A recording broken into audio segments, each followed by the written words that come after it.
All right, folks, wonderful, wonderful, wonderful stuff is happening in the news. Welcome to the program. Later today, the guest actually showed up. Actually, we're doing the show live from his house today. You can join us in our iBlog chat room, or you can join us on our Facebook stream, or you can join us on our YouTube stream. Michael Alchemy, the co-founder of the Alliance, is going to be here a little bit later. But first, we got some news. The news is, mysterious cold spot in space could be proof of a paranormal universe, scientists say. This is several stories of a parallel universe. Mysterious cold spot in space might be evidence of a parallel universe. Scientists have been looking for an explanation for the strange dark area in the cosmic microwave background. Specifically, the area could be the coincidence of a collision between two different universes. Might be the first ever evidence of the theory of a multi-universe. Billions of other universes, some of them just like our own, lurking outside, can be seen. This was taken from independent.co.uk, an independent news group. We have another story here. Fox News.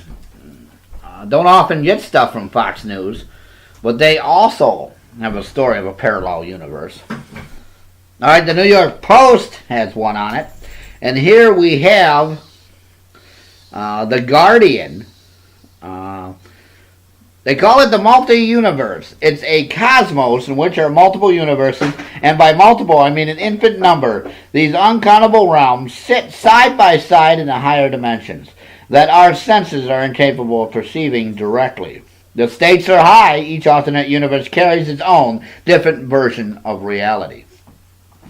This multi-universe news is something big. I've spoke of it. I don't really believe in multi-universes as in a notebook, so to speak. I believe it's all around us, but this may prove me wrong. Physics proves Wade wrong again. I'm not a physicist, but I do believe the physics and the news and the science that we're seeing is great. I have some other stories here.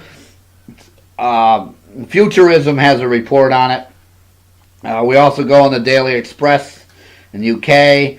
We also have the Washington Post. Washington Post is saying it's a big political news. It was also reported on CBS, I saw. Yes. Mike is here. He just walked in the room. CBS reports it. What other news do we have? Let's see what else we have. Here's one from my good guy, Donald Trump. Trump's judicial nominee wrote about paranormal activities. This is The Hill. And it says, President Trump's pick to be a federal district judge in Alabama has written about paranormal activities, according to the new report. The group says its website is searching for the truth of paranormal existence. It helps those who may be living with paranormal activity and can disrupt or be traumatic. The founder of the group, David Higdon, said its members go into a house between maybe 7 at night and 6 in the morning. They stay up all night long to see if what's going on. That sounds like us. That's The Hill. Yeah, well, reports the that. problem is with that guy. Donald Trump. Wait a minute. Donald Trump is the best president we've ever had. No, I've supported him on this show numerous times. Well, I disagree completely. Let's welcome now. Mike is sitting down right next to us. And by the way, if I didn't mention it before, we are live at his house. There are cats here. I am going to attempt. I may be sorry later in the program, but I'm going to be attempt to make it through 4 cats. As one of them is named Jeepers. He is a big boy, and he is trying to show the couch who's boss with his nails. Disclosed TV conspiracy series of UFOs, and it talks about the UFO that hit the plane of the NBA team. I said I would hopefully get some other news on it. They're reporting that it may have been a foreign object but not a UFO. Of course they're going to cover that up. I haven't heard much on, I know this is not paranormal, but the shooting in California at the elementary school, is that true? I only saw one thing on it. I don't know. I don't try to get bad news. Teleported car causes accident in Singapore. This is Glisclose TV. Shows a car teleporting out in the middle of the road and another car hitting it. Of course, Michael Jackson's ghost is at it again on the Neverland Ranch. Also reports of Elvis's ghost in Nashville during the holiday season. Apple Podcasts have some paranormal news. I thought these were a little odd when I started reading them. It just shows Apple Podcasts. It's a small advertisement and then goes into some news you can get off of Apple Podcasts. She's trying to get her whole body in that little... That's right. This cat now, we have another cat named Sweetie. It just jumped on my lap. Hopefully I'll make it for the show. Paranormal Warehouse. .com. Everything paranormal. Has a big article on fake photos. Michael Alchemy is a photographer. Fake photos. I want to see that. On the rise. Evidence. Not only is it slightly sad that individuals would need the validation, but it's also sad that they fake the evidence. They take unreal photos. I'm going into this article here. Again, I'll start reading it. Unfortunately, we have all come across our fair share of faked evidence. Not only is it slightly sad that an individual will need the validation from a group so badly that they would fake anything, it also discredits the hard work put out there of a large number of people in our community. And it goes on to show you differences of the faked photos. Where is that? It's right here, paranormalwarehouse.com.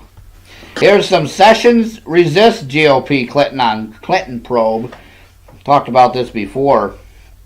Attorney General Jeff Sessions on Tuesday resisted calls from the Republicans that he appoint a second specialist counsel to investigate a slate of conservative allegations related to former Secretary of State, that is Hillary Clinton. In a marathon appearance before the House Judicial Committee, the pressure a former Alabama senator faces from his own party and the White House was at the forefront, even and endured through questions from the Democrats.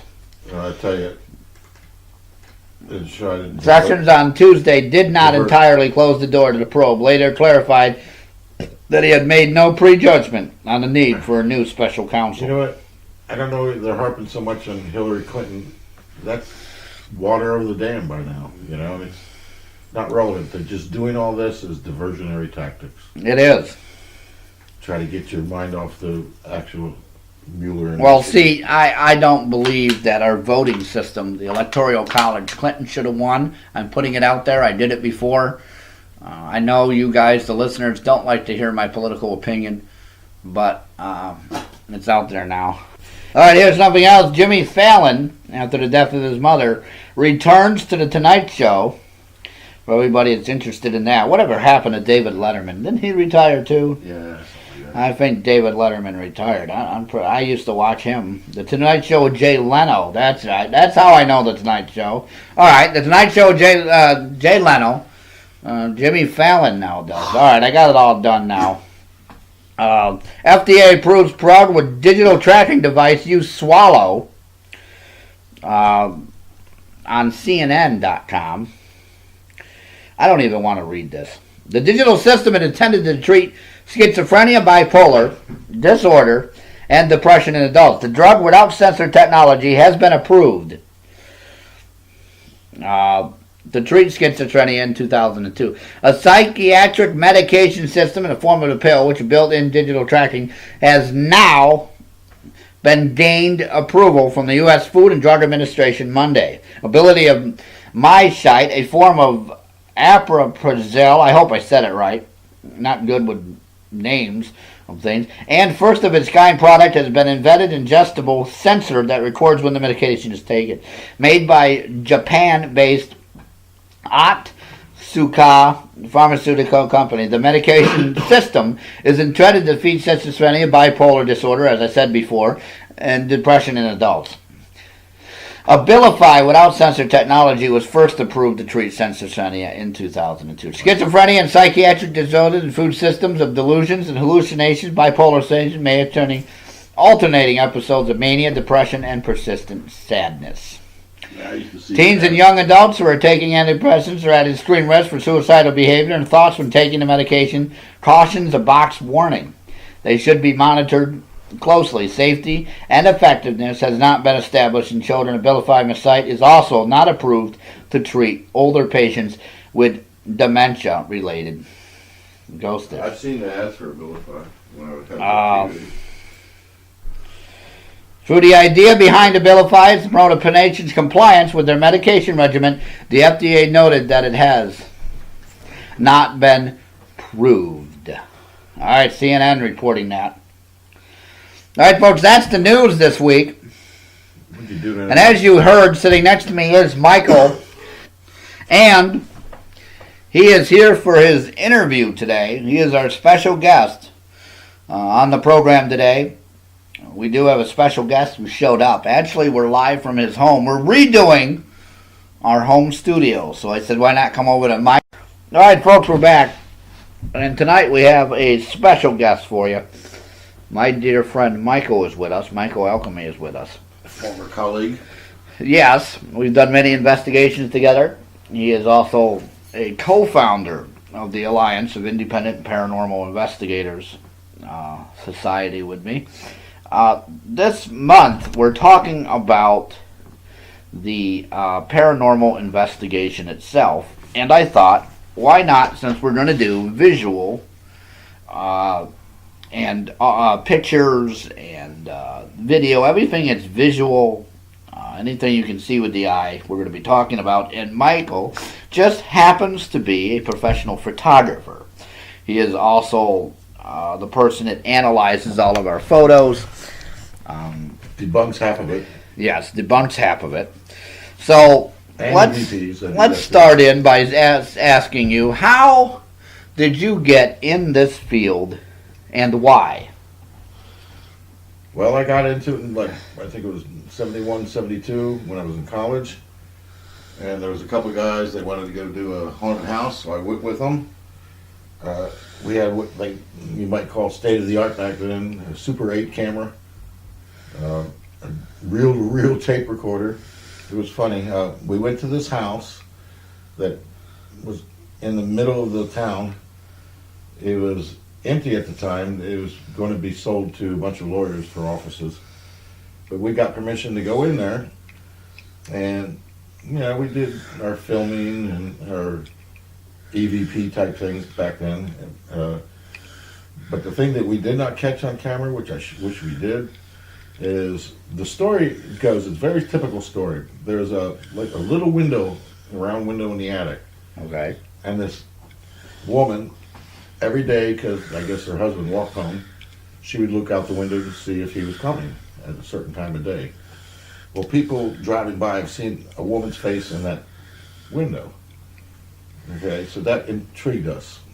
So we went there, we investigated the whole house, but we went up in the attic. This was in August, very hot, and you know how hot attics can get too. Yes, I do. I've been in many of them. And by that window, we were standing there. You could see our breath when we breathed. I mean, like it was ice cold, and the feeling was cold. But none of us thought to try to capture that on film or something. That was, my first foray into it. Then we'd had a couple more and whatever. And then I took a long hiatus because I was into other things. And you went in the military for a while. Well, I was in college after the military. After the military. Yeah, actually, if you want to go back, it was when I was in Alaska. Well, I was kicked out of the Catholic Church. I don't think anybody's ever kicked out permanently. Yeah, well, he presented a letter to my mother. Oh, he did? Yeah. Wow, that's a whole nother topic. Well, because he used to be my favorite priest, and I wanted to be a priest because of him. Okay, at one point, and but he turned on me. He came down to my room at my mother's house and saw all these books on demonology and the occult and everything, and thought I was a devil worshiper. I said, no, I just want to learn about stuff, which was true. And I think that's my first foray into the paranormal.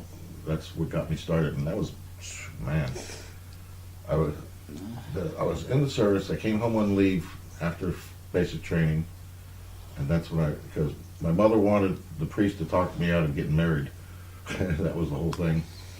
I should have listened to my mother, but then I wouldn't have had my son, and I love my son. But anyway, that's probably how I got started in paranormal activity to some degree, studying it and researching it and that sort of thing. All different approaches from parapsychology and, psychic stuff and anything to do with the occult, magic, and true magic. I don't mean stage magic, which I'm interested in, but I'm not that clever. I'm not that good at something like sleight of hand or, magic tricks and illusions. Well, a lot of people understand that stage magic. Well, nowadays there's stuff on YouTube saying that stage magic is an incorporation of a darker world, if you would, and then they have their powers and all these street magicians. Well, but I know, being in entertainment myself, that some of this stuff is just fast trickery and ways of manipulation. It's deception. But anyways, you're talking about magic with the paranormal. Now, what brought you into saying from your mystic arts, if you will, over to, well, let's make this a science-based thing now? Well, I actually got into researching and studying UFOs, which led me to wanting to research, apparitions and whatnot. Now, you have an interesting story about an alien in Alaska. All right, yeah. I always hesitate to talk about it because nobody believes me, but there was 3 other witnesses, so Well, trust me, my audience will believe you. I don't know what to make of it. I'm eating crackers. Sorry. I was in Alaska. I was in the Air Force. I was at the gate shack of our interceptor planes. I was in charge of letting people in and out, whatever. And I'm sitting there. I'm supposed to be typing, making out reports about this and that. And the building was 3/4 window. Now, the corner of my left eye, I saw this figure. Then right in front of me, it ran past, and then it went over to the side where the windows and the door was. I had a sidearm, but I also carried my M16. Grabbed my M16 and went outside after it. Now, there was 3 people in a response vehicle who saw it too, and they came flying up to it. When we converged on it, it dissipated. It like a beam me up, Scotty type, thing. It was golden. So dissipating in particles, like. Yeah, it was golden and sparkly. It was probably about 7 feet tall.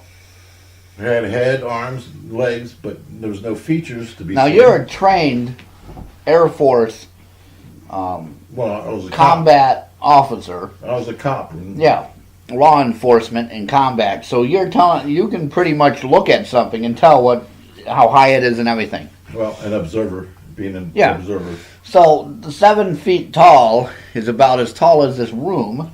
Well, I was probably about, I don't know, 4 feet from it. Now, did Yeah. you get any radiation poisoning or headache or sickness Yeah, from I it? didn't even think of doing that. Didn't even think of checking for that. Because a lot of times, X-Files has shown it.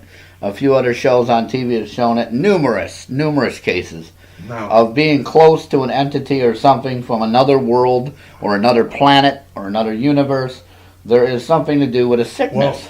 Well, my thing is, I mean, if I had to conjecture about what it was, Yeah. I mean, at first I thought, okay, maybe it's the ghost of a abominable snowman or something like that. And then I realized, you know, I hadn't yet seen any of Star Trek's, and you know, until I got out of the service and I watched all the reruns and stuff. And to me, it made me think, well, this thing's got to be an alien. And of Now, course- where'd it come from? And we were supposed to be in a secret base too, so that's. Now, where'd it come from? I don't know. It just appeared out that window, ran, you know, well, walked fastly. So you said it was a 7% window, right? You said? No, it was a 3/4 window of the whole building. It was a small shack. And it, you know, the back end was closed in. You know, it was facing the hangars. And that's where the bathroom was, basically. But then on the left side, the front, and the right side, it was all window. Because I had to see peripheral anything that was approaching the site. And, of course, I had So to- it came out of nowhere.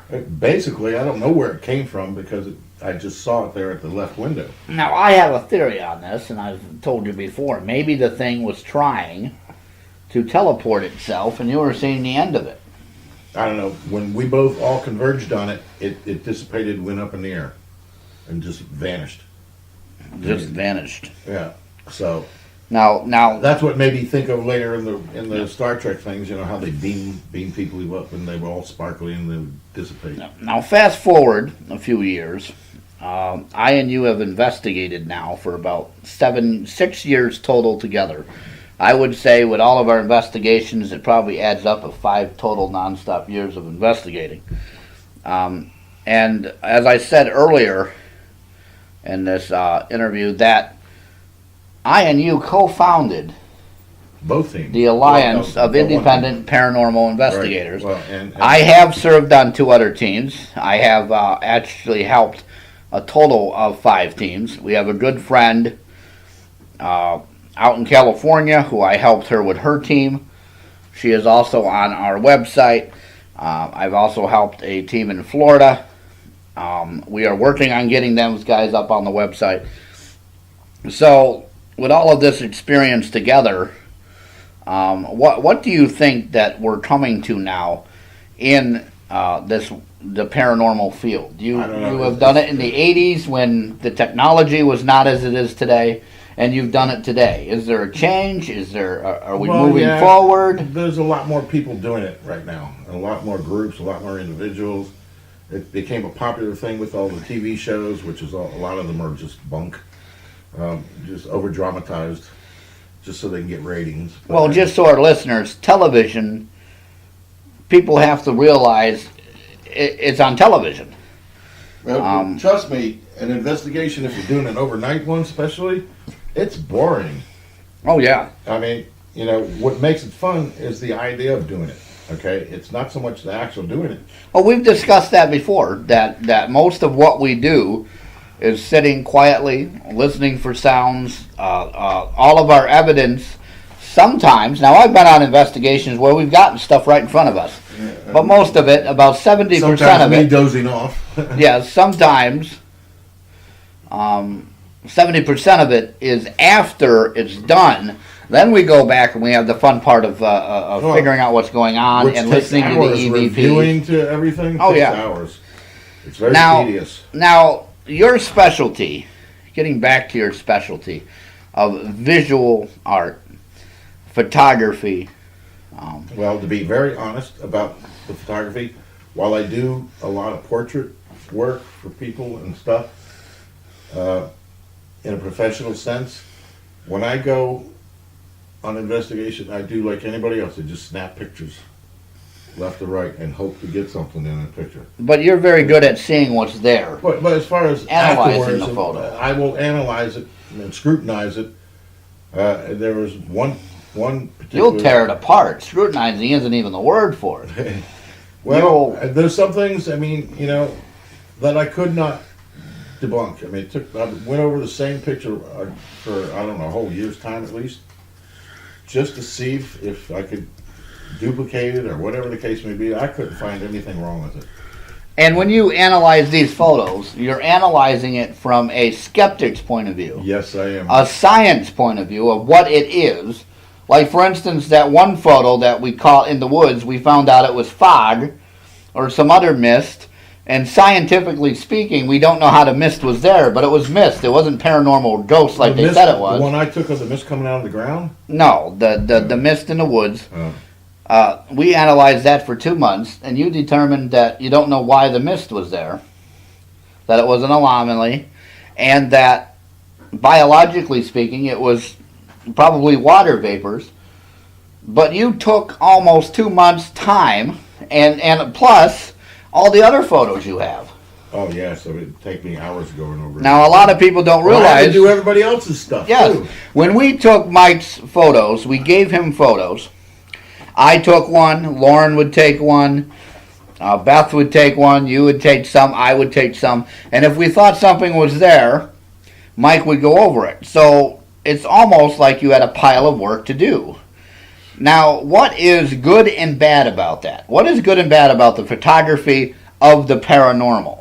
Not your other photography. Well, I mean, okay, I don't know if anybody's into ufology, but you never get a fucking, excuse my language, you never get a clear picture, ever.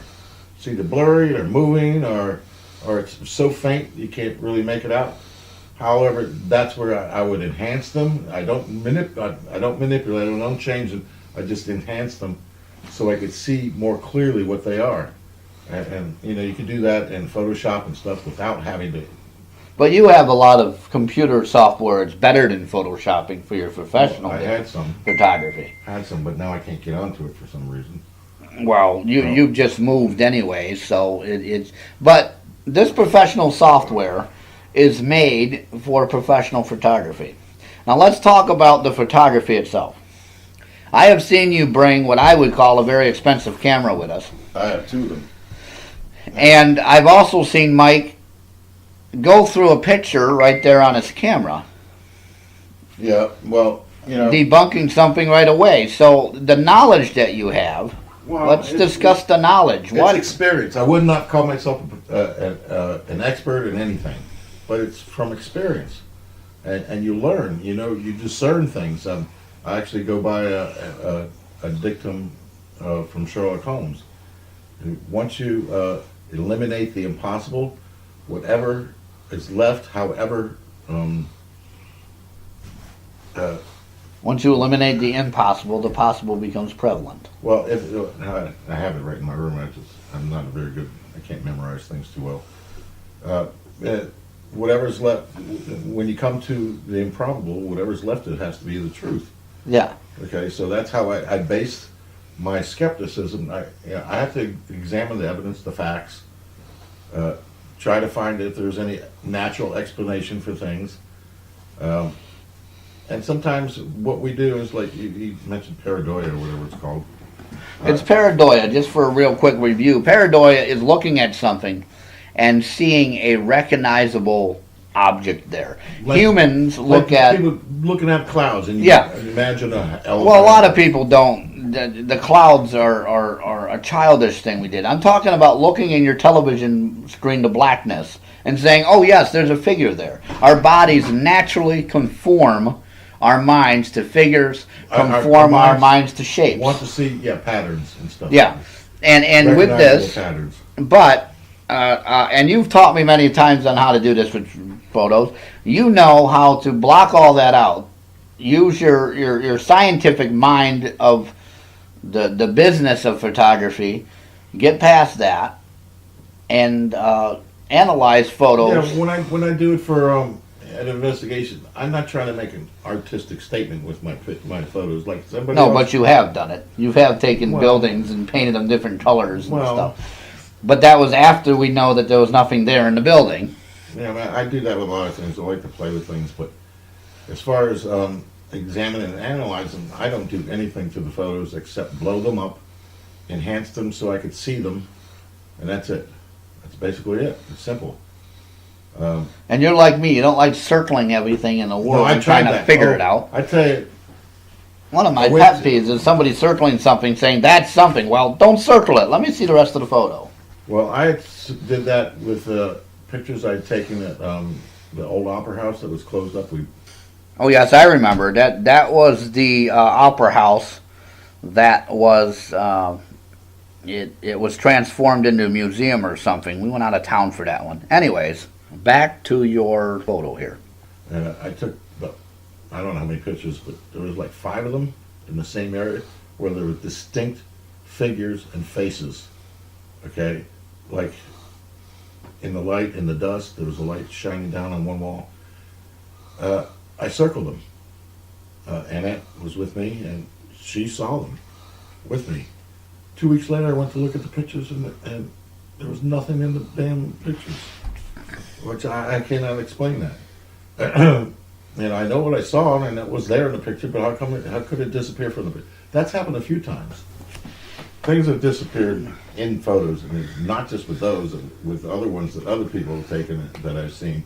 We look at the picture and everything else, 3 or 4 people would look at it. We definitely thought we saw something in it.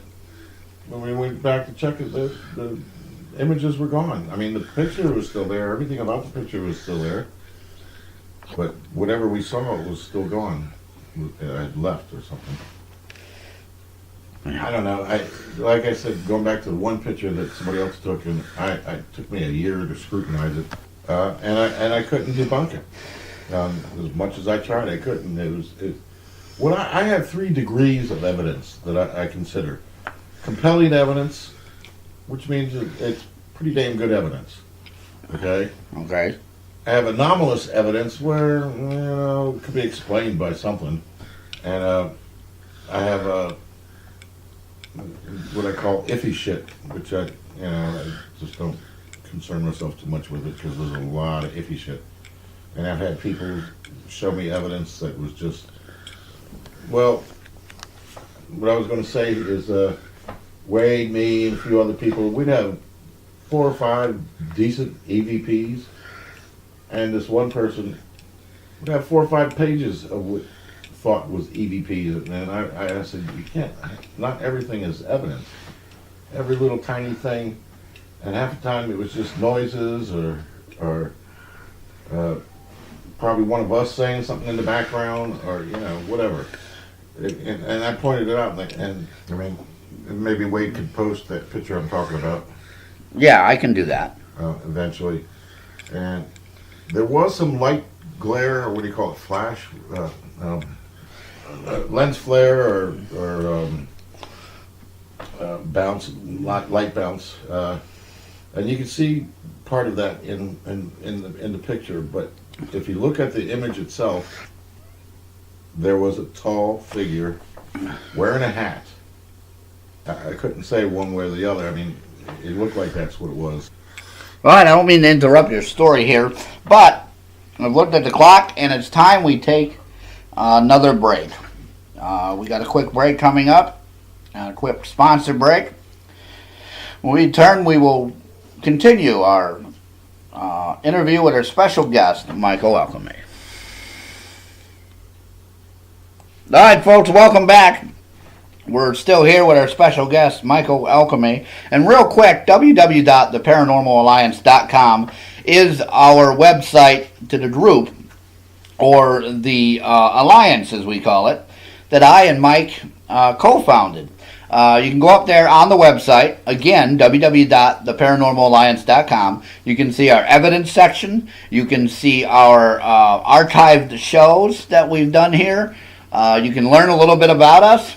A little bit about our investigators and our specialists that we have up there as well. Again, www.theparanormalalliance.com. Check it all out. And here we are back again with Michael. And during the break, we were talking about this shadow creature that we saw. And I remember a few cases with shadow people. So my question for you is this.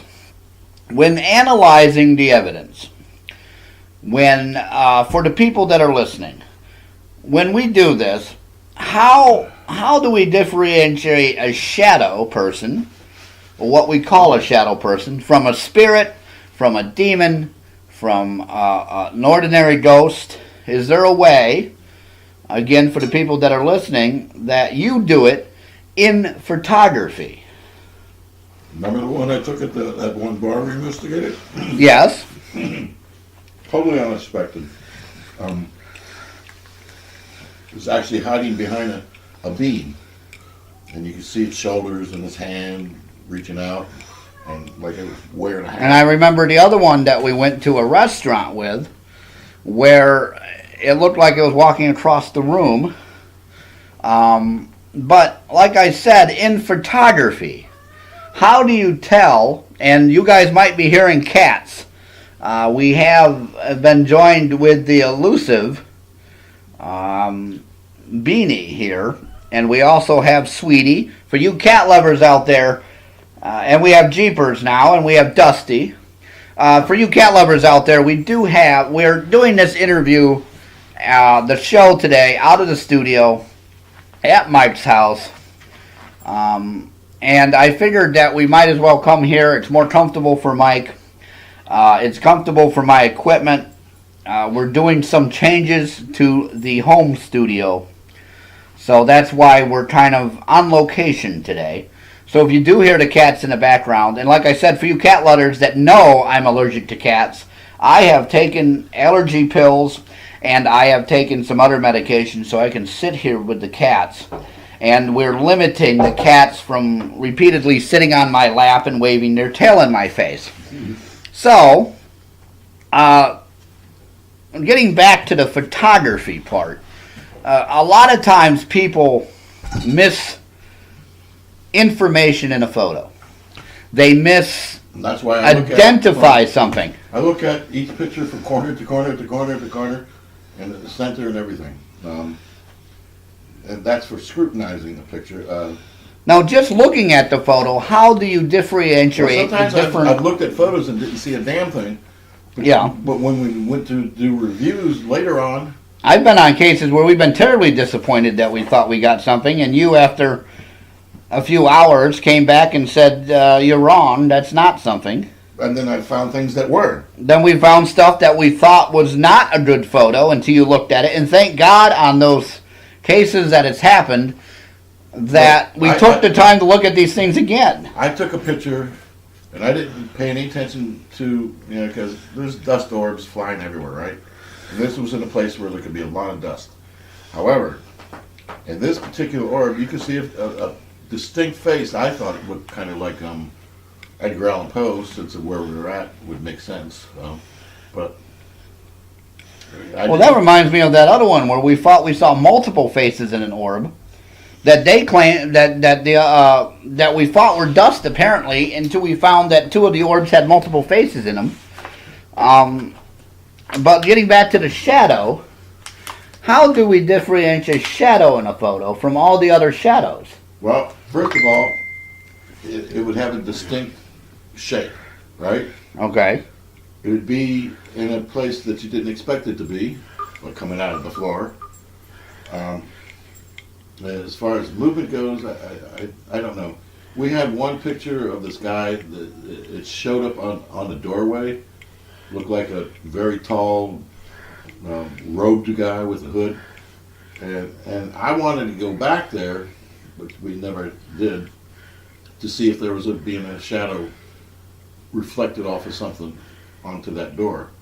So that was hard to discern, as far, I would call that iffy, actually, where everybody agreed that it was a shadow figure. And I said, well, I don't know. I can't discern one way or the other without going back and verifying it, because if there was a beam or something like that threw that shadow on the door, and that could be explained away. But other than that, Well, what about the photo where the shadow figure was almost transparent and you recognized it? Yeah, that you can see right through it. Yeah. What happened was, I remember this one quite well, because you're the one that called me up on the phone and says, I got something. And we immediately came over, and what it was you had found an outline of a shadow in a well-lit area, and the shadow looked like it had its hands on its hips, in a way. But I remember you calling me up and saying I found something. Now, Was that the Mike- one at the bar?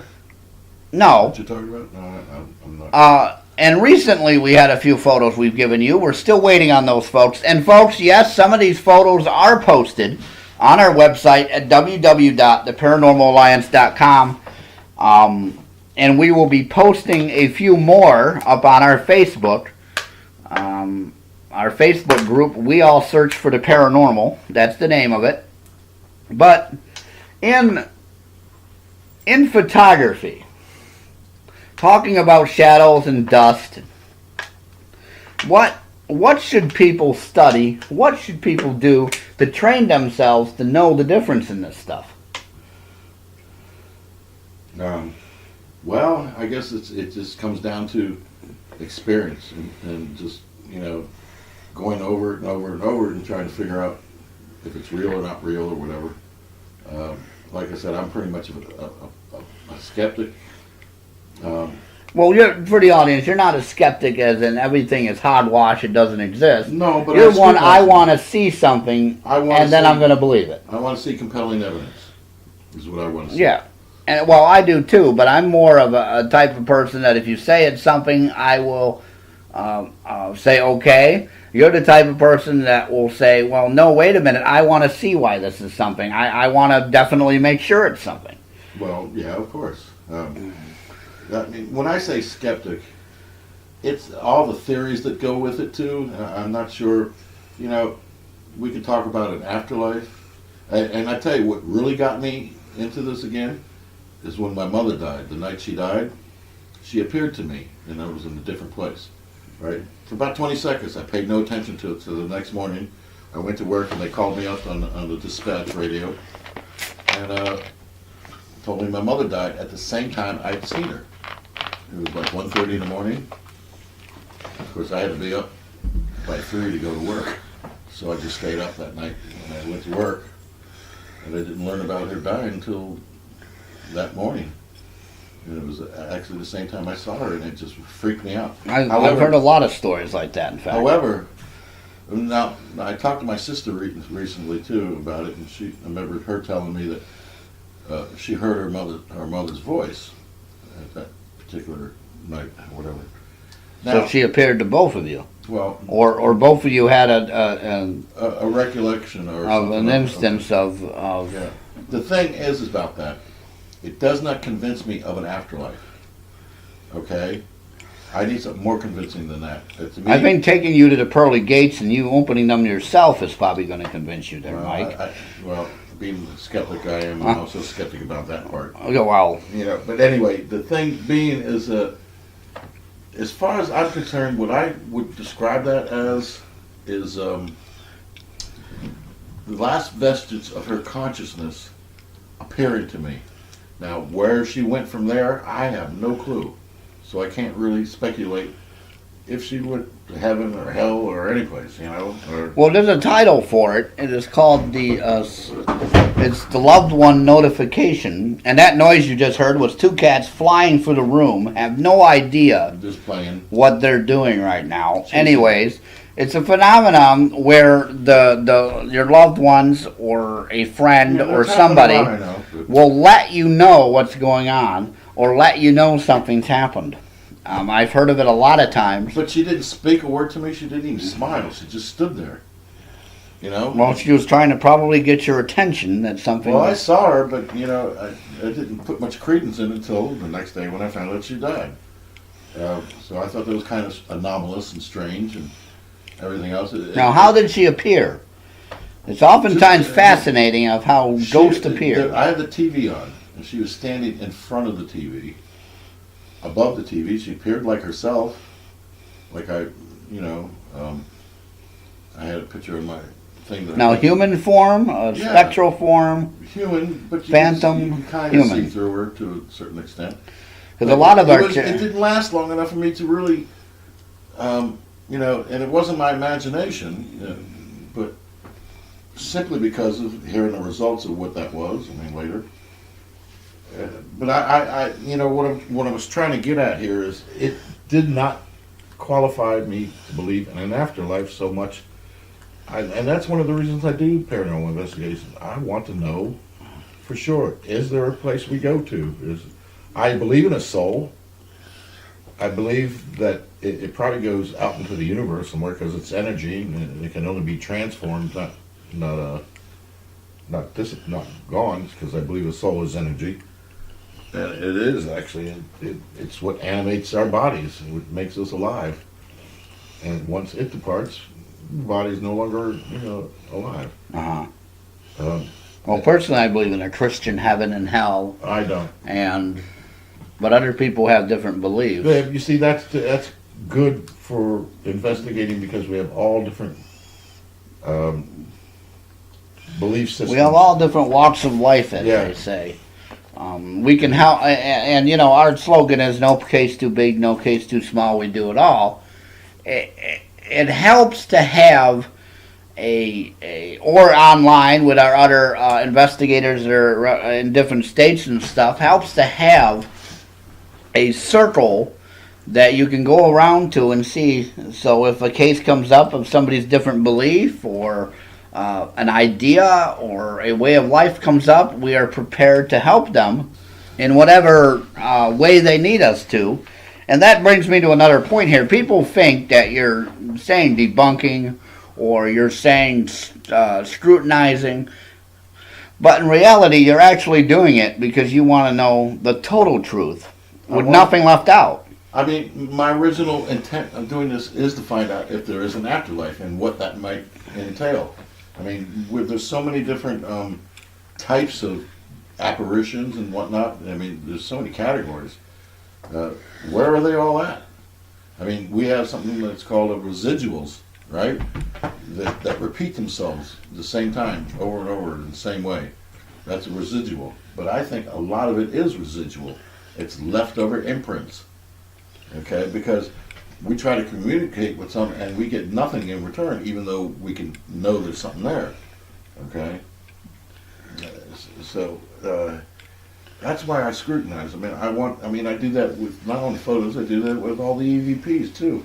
And a lot of the EVPs I can explain away very easily because it turns out it's somebody else's voice, in the room or whatever, who is whispering or something like that, which we've had a lot of. And which I think I saw it. I think I saw it when we've done the public investigations, and I think also throughout the years. The one thing I don't like on investigation is whispering, but if our good friend Nicole brought up a good point, if we have to say something quick and we need to say it quietly. But you announce that you're whispering. Yeah, and she does. Nicole is a great person. She has introduced me, in fact, to listening to the EVPs as we go. And we've been on 2 investigations together where she has gotten something right then and there, and we were able to go back and try to look for more answers, which I think it's unique. It's a new way for me to do things. And real quick here, new ways of doing stuff. Let's go through this real quick. New ways of doing stuff for me, for you. Let's go back to photography. There is now new programs out there. I'm sure there's new ways of, I call it manipulating. You call it enhancing and other things. Well, it's not what I'm trying to do is make it clearer. Yeah, the way I'm using manipulating. Yeah, the reason I use manipulating is because we're doing different things to the picture. So let's use the word. All I'm doing is contrast. Yeah. And light. I'm trying to lighten it up so it can be seen clearer. Other than that, I do very little in saturation. Yeah. Well, there is that one thing you do where you turn it to black and white to see if the photos. We've caught many dusts that way. I remember there was a light that you did that, and it came up something else, and you knew it was not what we thought it was. The other way, too, would be embossing a picture. I have no... Explain to our audience what this stuff is. Well, you could make it look like it's relief from the rest of the picture, the objects that you're photographing. Yeah. And if it's something there, it'll show up as something there. Okay? Now, that's a little bit of manipulating, which I don't care to do all the time. Now, what's the percent, would you say, of all the photos you've seen, over all the years of investigating with me, and before me, What percentage would you say It's of the compelling. photos are those three categories that you said? The first category, which I say is compelling evidence, of that category, out of hundreds and hundreds of pictures and stuff, we have maybe 5 that are compelling enough for me to say. So about 10%. Well, it's out of 100, probably 10%. Okay. Now, how much is the anomalous ones? They're a little bit more. I would say about 50%. 50% anomalous, And the iffy ones are like 0. and the rest of them is Just crap. Sorry. Yeah. So that would be about Ones you can't explain one way 80, or the other. 80 about 40. The other 40% is. I mean, most of those are the ones I debunk the most. The iffy stuff. And when you say debunk, it's not like you're being a mean, angry tyrant and saying absolutely No, I not. just want to get at the truth. You're making it so that like you said, the truth. And to me, it's if you present that as evidence, that right there screws up your integrity. You know, it's dishonest actually, and I don't like that. I want everything to be as real as possible, and to be as obvious, more obvious than. See, that's what I say. These iffy stuff is not very obvious. I mean, you it's something you can't explain as actual evidence, or even or well, I've seen a lot of fake evidence. We had somebody who faked evidence for us once. Yeah, And, yeah. And Well, just recently we were on that public thing, and the one guy kept staring at me, telling me all these orbs are this real. I don't know what did he call them? They're spirit entities, energies. That's what he called them. Spirit energies all around us. well, I would say that too. I mean, And I kept telling him that what he sees is dust. oh, when he talked about It was an old place. It had dust, and even my own pictures that I took on the cell phone. I mean, even if dust With the digital camera. You say dust was an energy form, but it's being moved by something. Well, other. I've had somebody one time on this program in our iVlog TV chat room tell me that dust is living energy because there's living You know what creatures most in it. dust comes from? Dead skin cells is mostly that's dust. And Which- now I got cats that are I hate to say this to my audience, but it is dead material going all around us, which could explain why some of us get sick on dust. We're shedding skin all the time. What do you think bed bugs love? They love that dead skin. Well, there's also bed mites. There's also 2 other kinds of bugs that feed on that stuff. But, going back to this, I was explaining to him that, maybe out of all the, and I was telling this as well, I'm going to tell our audience now, probably of all the dust photos I've seen, probably about 2% are actually You wanna something to know, do with there's paranormal. So much, almost every place has dust. If you have sunlight coming through a window, you look at that and you see all that dust floating around. And you're breathing in that, by the way, our audience. Yeah. What you're doing right now is probably breathing in about 3% We've dust. been in investigations where we were dust masks. Yes. Not for just that reason, but because there was probably some other contaminant. And I've been on investigations where I have been in cellars, or I have been in where they've done construction, or they're doing remodeling at the time they've asked us to come in. Little concrete And I've dust. not worn a dust mask, in which I had afterwards. Or there's asbestos. I wouldn't say asbestos. What is that? Insulation? That Yeah, old the Pink insulation. Panther stuff that turns yellow. The yellow stuff. That's got fiberglass in it. You don't And I want to do that. imagine we'd probably walk through asbestos on the old houses. I don't know if we have or not. Yeah, I used to do construction. It is the hazards of the paranormal investigation world. There's a lot of hazards, actually. Safety is my biggest issue when we have a number of people. Especially with tours that we've done. You got to make sure everybody's safe. You got to make sure everybody is I mean, for willing me- to be I safe. mean, one thing that is not safe is wearing sandals or flip-flops. What you need to wear is some kind of shoe so you don't get the sandal or something. Unless caught you're on. investigating a beach. Well, And then maybe you can take your shoes Well, then off. you go barefoot. Then, but it depends. I mean, there could be anything. We've done a cemetery a number of times, and there's ditches and falling down headstones and stuff like that. At night, you can't see where you're going. You can hurt yourself. I have literally stepped in a hole, and I think I felt a Wilden box under my foot once. Well, it could be. That was a pretty interesting moment. A lot of them. Now going back to photography, let's talk about a graveyard and a cemetery right now. What would you first do to this photo? Now here, some of them I don't do a damn thing because they're so clear. I mean, like the strings of mist that were coming out of the one ground. I didn't do anything to that picture. what would you do to a photo? Right now, I'm handing you a cemetery photo.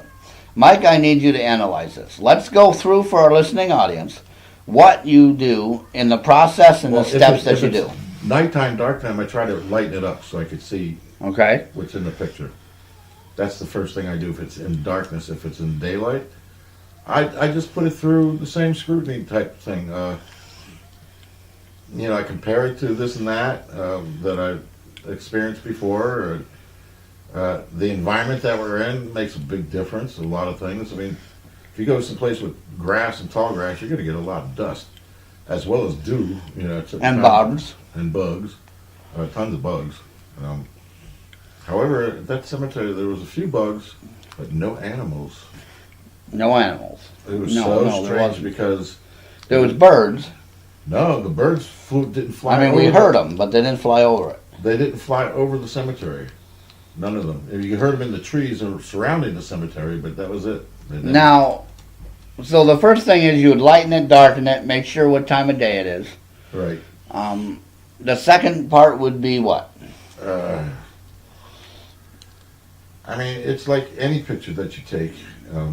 You would have to look at it from all angles, all corners, everything else. Blow it up, enlarge it. Now your computer can look at it from each corner? Well, upside down side? When I enlarge it, I look at it that way. No, I mean, is there software to literally take this side, this corner, this part, and section it off like a grid? You could if you wanted to. You could if you wanted to.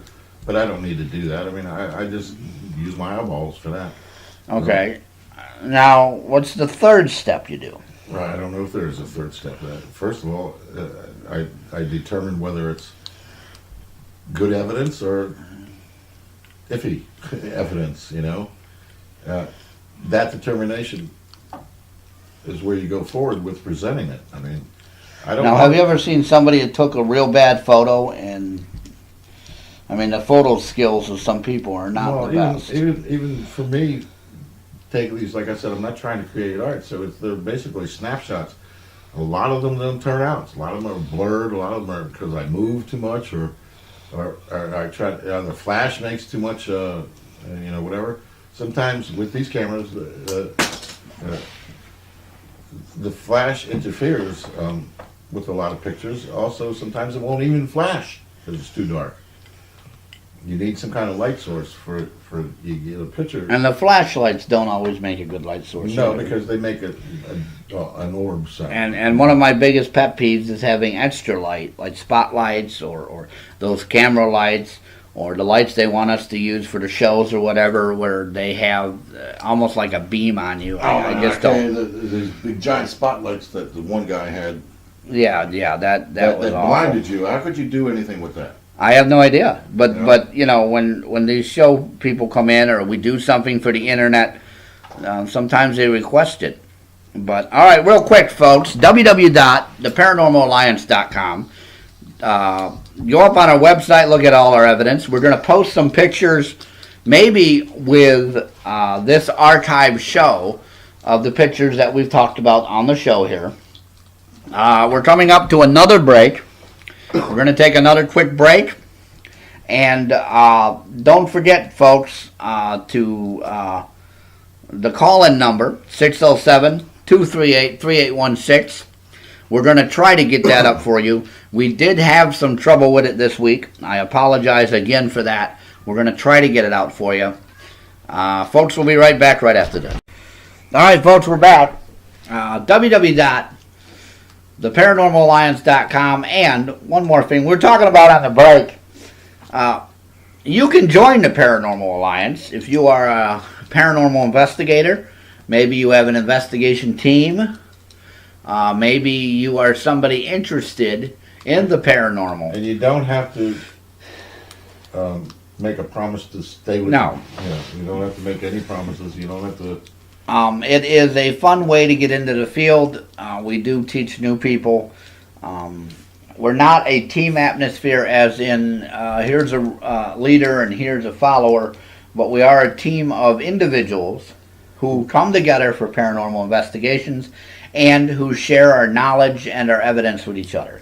Folks, we're here with Michael Alchemy, and this is getting down to the last half hour of our program. Our program has run over a little bit. We have managed to get our breaks in there.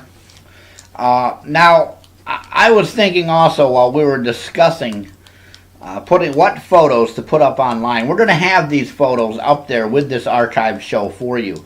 But I was just thinking, is there any tips or anything that you can help new investigators or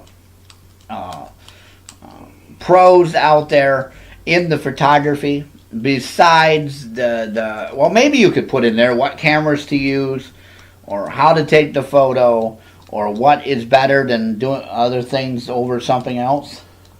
Well, like I said, any tips for our let's say you have audience? 4 people in an investigation, and you're all taking pictures. My idea, and I try to get this across, is everybody take the same picture, same location, same angle. You have everybody doing that. You can take 10 pictures in a room, different angles and whatever, but so should everybody else, so you can compare them. What I've found is you can take one picture of this, say, the corner of the room, and somebody else take a picture of the corner of the room. Nothing happens on yours, but there's something appears on theirs, or vice versa, whatever, you know. That's the whole idea of syncing up everybody's photo taking. As far as the quality of the photo, sometimes it depends on the camera, but I use professional cameras, and sometimes the quality sucks. I used to have a little tiny Kodak, and that worked better than my 2 professional ones for taking pictures. And of course, it broke. I dropped it like so many other cameras I've had and broke them. But you know, it's not I don't, like I said, when I do an investigation using any camera that I might be able to use, whether it's my professional ones or other rinky-dink ones that are pretty decent. I mean, now I used to boo-hoo the idea of using the phone cameras, but now these phones have gotten so good they're almost as good as anything that I've seen. And anyway, the point I guess I'm trying to make is when I'm on an investigation, I just take a normal snapshot of an area or whatever. And when you say normal, it means I'm not trying the to normal way of looking at somebody, hitting the button, and the photo It's different takes. than if I'm on a photo shoot and I'm looking for specific things and I'm framing it in the camera. I'm doing this and doing that, lighting, all that sort of thing. It's not professional that I'm using. I may be considered a professional, but I don't use the camera on investigations in that way. I use it like anybody would take a snapshot. Because I'm not trying to create art when I'm investigating. I'm trying to find evidence. There are better cameras that do things, but I found with my professional cameras, you need a light source. You could do the settings, the F settings and F stops and stuff like that, and take longer exposures, but it's really pretty crummy, you know, from what I've seen. If you're doing things in the dark, especially, all cameras need a light source. I found even with my phone, it has a flash, but it doesn't always take the best of pictures. But I've seen some phones that do. Wade's phone takes better pictures than mine does. This friend of ours who wants to do an investigation, she has a $2,000 phone, and it takes excellent pictures. Almost professional, because she took some selfies of herself and all made up and everything. And I thought somebody else took the pictures, professional or something like that, portraits. But she did them herself. And that brings up another point. We have new technology with our phones, our tablets. If you're familiar with tablets, I personally don't have a tablet right now, but some people do. It's a laptop? Yeah, I have a laptop, I have a desktop, I do not have a tablet. But with the tablets and the cell phones and all the new technology, there's a lot of things that when I started in this field and when Mike started in this field, we didn't have, and that we're learning. And I There's wouldn't new use- picture software. There's new I mean, everything. when the phones that came out that took pictures, they were pretty crummy.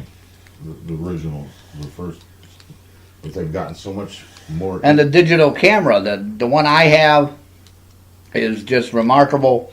I don't necessarily go by pixels. I really don't understand what it all is, but I guess it's supposed to be a high quality pixel camera. Well, the higher the it's- pixels, the better the picture's supposed to be. I don't know. Well, see, I'm so used to film and everything else, I mean, that I really don't pay attention, but some people absolutely pay attention to that. They want it to be just like looking at it with your own eyes, and every detail. And I guess that is the way the paranormal field is going. Every detail counts. But I want to do other things with the paranormal, not just ghost hunting. Yeah, well, we discussed that as Yeah. well. I've done Bigfoot investigations. I've done 2 UFO investigations. I have done recently. We had one where we're doing demonic energy, negative energy investigations, where it's been proven that there's negative energy there, and we're helping the client. I also want to look for other stuff like. On the break, we were mentioning fairies and stuff, looking at some pictures to choose to put online for this on our website that Mike has. We're going to show you some examples of Mike's art as well as his paranormal photos, but we're talking about fairies. I would love to see if a fairy or some mythological creature exists. Well, some people believe that some of the orbs are fairies. Yeah, I have seen colored orbs that I knew was not an insect. I Those thought, are anomalous. I personally thought it was lint. Like you'd find in a dryer, you know, those little dots of lint. Even lint, no matter even if it was already. Well, I thought it was at first until I realized it just didn't look like it. It just didn't. And I have a database to look at stuff from bugs to lint to pieces of wood to dirt to. And it just didn't. Examples. Didn't look right. Like Sherlock Holmes. Yeah, it just didn't look right. And like you said, it's an anomalous photo. We recently had an investigation where the room had a darkness to it that is anomalous. I can't explain it. You would have to literally hold a sheet or some kind of filter over the light to make the room that color. That's up on the website as well, folks. It's just Sometimes it's amazing it's amazing what our cameras can see that we can't see with our own eyes. With film as well now, with digital, they do change the color of things sometimes. I've experienced a lot with the sky. The sky is a more either a real blue, like absolute blue. The clouds It are. could be gray. It could be bright. The sky could be a number of things. And I've also seen green in the sky and the grass. When I take a picture with my digital camera, sometimes the grass is a bluish. Okay, I got a question. It's like in grass in Kentucky, that bluish color. Sort of a not trick question, but do you understand that everything we see is because our eyeballs see colors? I mean, our brains and all that discern what we see. People have told me that everything's black and white or gray, and because our eyes, and you got animals that see different colors. Some are colorblind. Well, there's a color spectrum, and some of this I understand. Some of it I don't know how they know if we can't do it. There's a shrimp that is rainbow colored. I forgot the name of it. That can see a color spectrum higher than we can. Now, the color spectrum colors. It's pretty interesting how they made it. They put the known colors that we can see on it. And there is a line that goes off. And it has a certain point where they drew a line that stops. On the other side, there's a line that stops. And the reason there's no color there is because the humans can't see that color. As smart as I think I am, I don't understand how. But I'm wondering what the colors are. I don't understand how people can discern. You know, a lot of dogs only see in certain colors, cats. Well, dogs do not see in black and white. I was told they see in a blue haze, which means the grass would be a blue color, the sky would be But blue, how there do would be we no know white that? clouds. We can't see through their eyes. I do know how they do this because they take our eyes that do see color and compare it to the animal. So if they have the same veins or they have the same type of eyeball we have, whatever the parts of our eyes are, they look for those parts in the animal. Well, our eyes are basically prisms. Like monkeys, they say see in color, but they don't see the bright colors. They only see like dulls and bland colors. Now I don't know if that's true or not.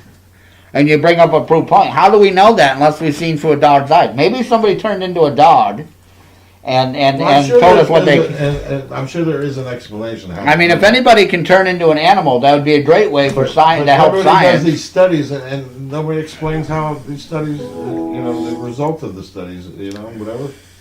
How did they know some of this? I mean, I have no idea. I mean, like your cats. Well, what do I they just see? came up with the fact that butterflies taste through their feet, not through their mouths. And where did you come up with that one? In a fact book. In an insect book. A book about facts. And I'm thinking to myself, how do the fuck they know? Well, I hope I'm not a butterfly because I don't want to know what my socks taste like. Well, I mean, how do they know that they put them under a microscope? Well, here's a question. They saw what they thought were taste buds on the feet of a butterfly? Here's a question. If a fish, those deep, dark depths fish, if they're never taken out of the water, how do they know they're in water? I don't know. Some fish can drown. Could we be... Yeah, fish can drown, you know that. Yeah, you can hold its gills shut and it can't get oxygen in its body. But anyway, and don't ask how I know that, folks. I should never say that. But anyways, here's the question. Are we in a water environment and don't know it because we've never been taken out of it? Well, our atmosphere is a lot moisture. Now, my opinion is they can feel the water. They know they're in a substance. Well, do we know we're in air? Well, can we feel the air? Well, we can when it blows. When it moves. When it moves. So what about them just move quick and it just ripples over their body or so? I don't know. But I was an interesting point. Does a bee know it's a bee? Or does it call itself something else? If you want to look at it that way, we swim through the air. These are a lot of theological questions for our listeners here. Does a bee and a dog know they're a dog? Or does your cat call itself a cat? Or does it call itself something completely different? And that's why when we point to it and say, here, kitty, it looks at us like we're nuts. Well, I treat them like they're humans. So. Well, you treat your cats probably better than anybody I know. No, a lot of people, There's a big plate of chicken over there for them. That's since yesterday. They didn't touch it. They didn't touch it? It's odd. It's really odd. Well, I certainly went and touched their cat food, so maybe they're not touching our food. I know, I've been tempted to. I've tasted dog food, some dog food. That's before. Disgusting. They got bones and everything else in it. No, it's the. You know they do put like blood in dog food. Well, they put all kinds of leftover shit, like in our. And sausage. it's not cooked; it's raw. Like sausage. I've made real sausage before. Oh, it's disgusting. Use every bit that's left over from the meats, ground up, fat and everything. And remember, the hot dogs, whatever's left over on the floor from making sausage. Put it into Anyways, getting back on topic, there's some theological questions. We sometimes get off topic with Mike. On the breaks, we've had some wonderful topics that I wouldn't mind mentioning. But, again, www.theparanormalalliance.com. Become a part of the Alliance. I think theology is paranormal myself. I think it's beyond normal. It is. And, not only that, but my personal opinion is, all the supernatural, all the paranormal, all the odd stuff in life, I believe that we're scientists, even though the scientific community doesn't want to recognize it. You hear me out there, folks? I know somebody's listening to this. The scientific community does not want to recognize us as science. Well, but we tried to get a presentation at what was it? The Copernic, Our local museum there, yes. No, it wasn't yes. a museum. It was for Okay. astronomy place. They had, telescopes and stuff like that. And they would have lecture people, and we try to get a lecture about ghost hunting and apparitions and this to explain all this and everything else. And they said no, it wasn't scientific It was enough. pretty unique. We went there for one lecture and we got another one. Yeah, because the other guy canceled. But they've had lectures on UFOs there. And how different is that? You know, that's. Well, that deals with space. I suppose. Well, I could have brought up the concept that I believe everything is space. There's space between aliens, there's space this, and there's space between apparitions. Well, if you really want to get scientific real quick here, folks, since we're getting off the topic again, I mean- real quick, there's molecules that if I waved my hand around, I just moved thousands of molecules. Yeah, well, yeah, as well, you know. But the thing is having. We try to have an approach. And if you scientific method is very hard to do, because most scientific methods, they will observe, they will hypothesize. Okay, we do that much. We have We do. technological instruments that are scientifically made, manufactured, whatever. Well, they're becoming made now. When I started this business, what an EMF meter is an electromagnetic field meter for electricity. But a camera It had nothing to itself- do with if spirits. a camera is scientific, it's But, a manufactured thing. It's scientific, from science came about. Yeah. Somebody, scientist, invented a camera or something, whatever. And I just saw recently where there's new EMF meters that are reading different fields of static and all that kind of electricity, which is awesome. I always wanted to bring a Geiger counter. You don't know, radiation of things. Well, I don't think I've been anywhere where there's radiation, but I mean, we used to use the EMS to. maybe in that old hospital, if we went to if we could find the X-ray department, maybe there would have been radiation. I mean, if you go into a house, you're going to get a lot of EMF readings from a microwave, from a stove, maybe from a refrigerator and stuff like that. Well, that brings up an interesting part. Microwaves, eliminate weapons that the spirits can use different waves and different energies. Microwaves are actually dangerous if they're loose. I've stuck my hand in a microwave. Oh, I won't tell that tale. You can't stuck your hand in there and turn it on without the door closed. Well, you can break the glass and did it. It's Anyways, we're getting off topic. We're coming down to the bottom half of our show. Again, more of a www.theparanormalalliance.com. conversation than an interview. Well, yes, but we're winding down on the show. This week's show, as well as last week's, was about paranormal investigating. We explored the world of photography with my friend Michael Alchemy, who co-founded the Alliance with me. He's also a professional photographer. You can catch my show up on YouTube. We have it on my YouTube channel. We have it on my website, and we're adding the photos that we discussed today on the website with the show. So, folks, this is going to wind us down to the very end. www.theparanormalalliance.com is our website. And, folks, I will see you next time.